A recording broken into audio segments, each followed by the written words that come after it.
안녕하십니까. 지식산업센터 전문기업 지산엔 박희성 대표입니다. 저는 매일 아침에 출근 시간과 퇴근 시간을 통하여서 여러분들에게 운전 중에 사실은 이렇게 제 생각들을 전하고 있습니다.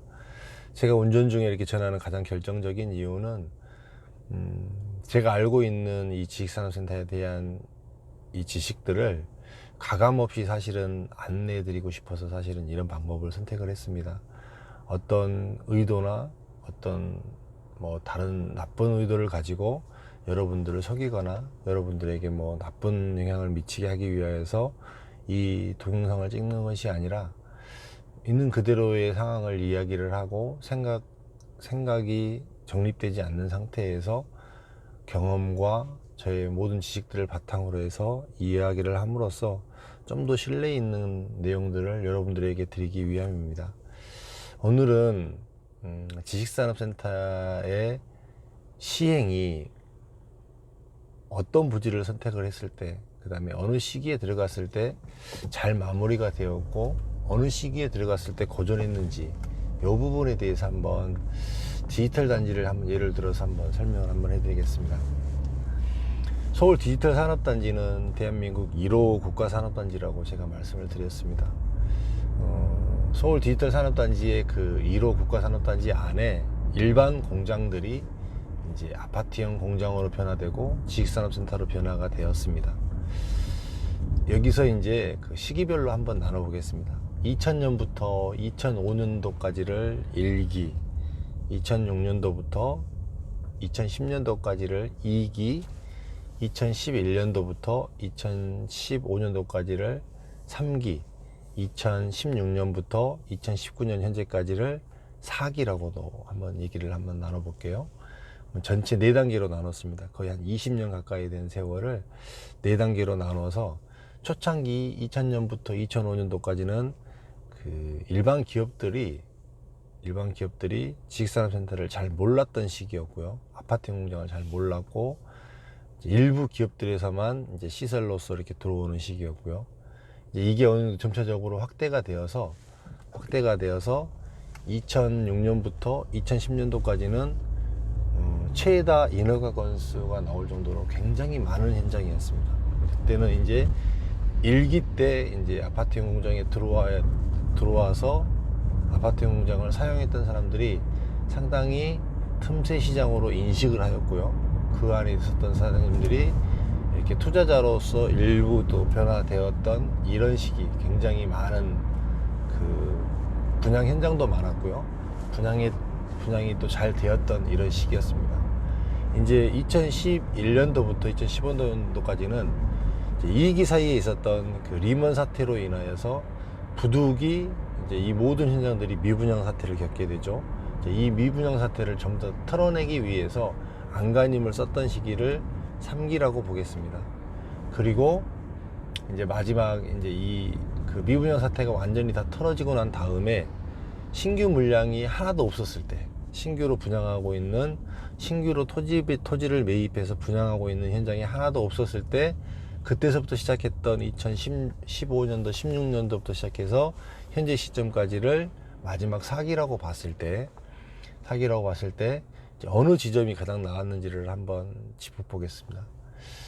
1기 때는 이제 아파트형 공장으로서의 이제 면모이기 때문에 1기 때 아파트형 공장을 지었던 그 대부분의 건물들이 작은 건물들이 단 하나도 없습니다. 거의 대부분 토지 평형이 3,000평 이상인 건물들이 많았고요. 연면적이 거의 한 2만 평 이상 육박했던 건물들이 되게 많습니다.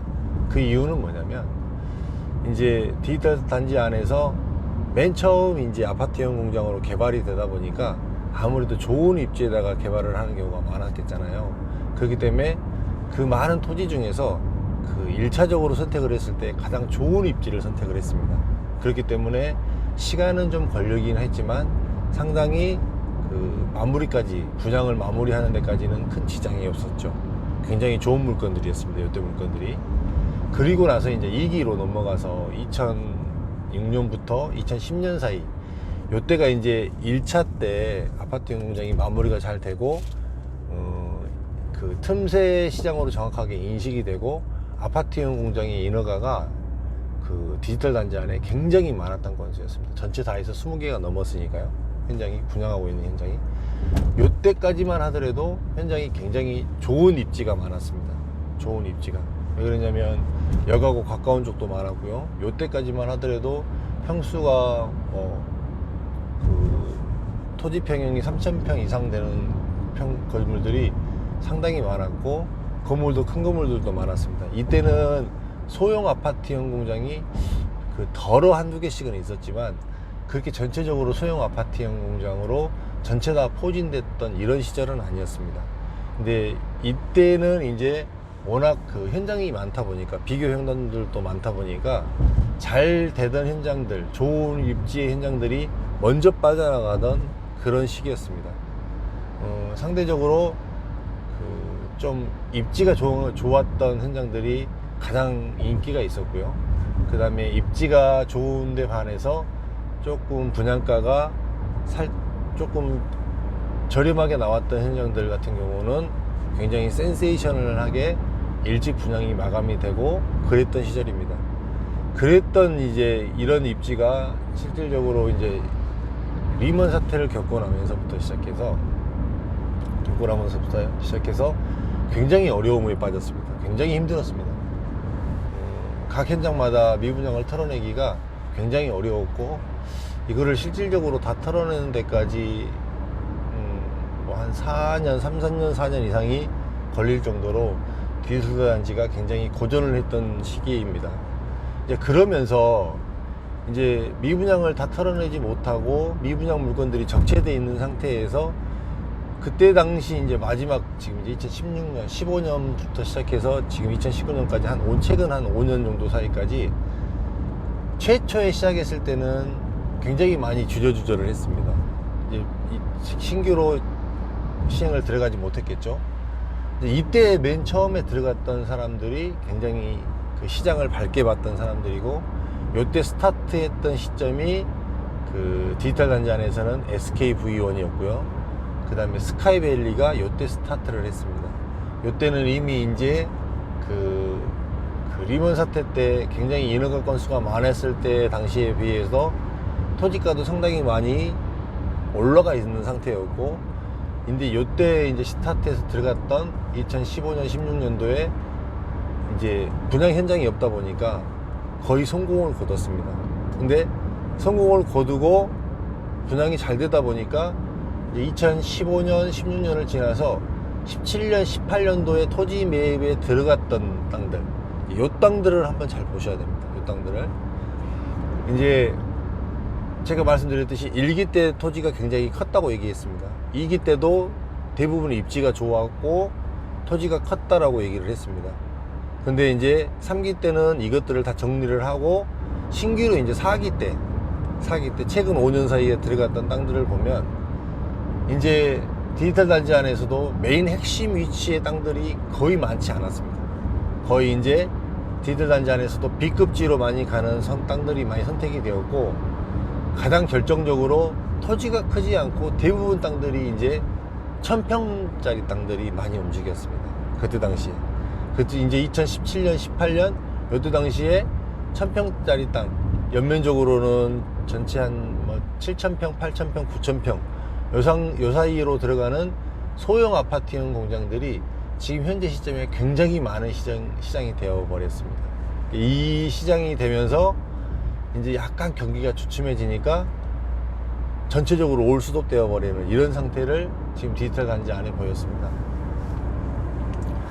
이제 이 1기, 2기, 3기, 4기를 통하여서 이제 1기, 2기, 3기, 4기를 통하여서 이제 그 시행을 하게 됐을 때, 아파트 공장 시행을 하게 됐을 때 시사점이 상당히 있습니다.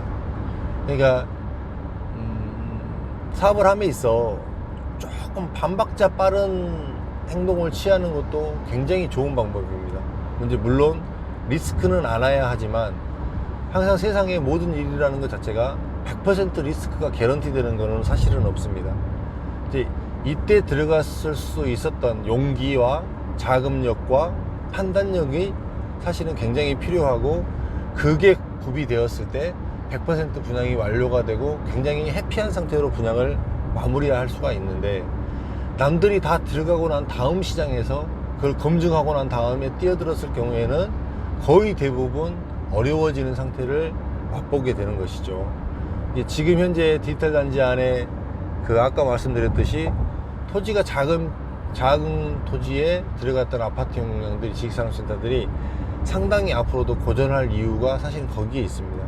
이런 상태에서 진짜로 그 메이저급 건물들이 들어가게 된다고 하면 거의 대부분 그 메이저 건물, 큰 건물들이 분양이 완료가 되고 난 다음에 이 작은 것들이 움직여야 되기 때문에 상당히 어려울 수가 있습니다.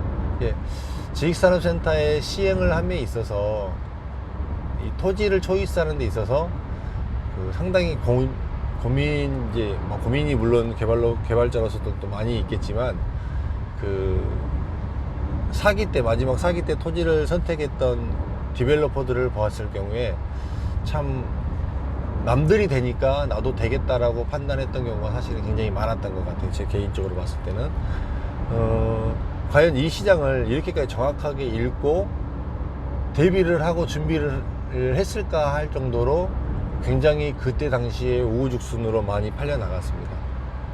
내 돈이 적은 돈이 들어가는 게 아니고 이 사업의 성패로 인하여서 인생 자체가 바뀌어 버릴 수도 있는 사람들이 많을 수도 있겠지만, 이런 큰 사업을 하면서도 대세에 따라서, 바람에 따라서 움직인다는 것 자체가 굉장히 리스크가 있는 시장이 아닌가라고 생각을 한번 해보고요.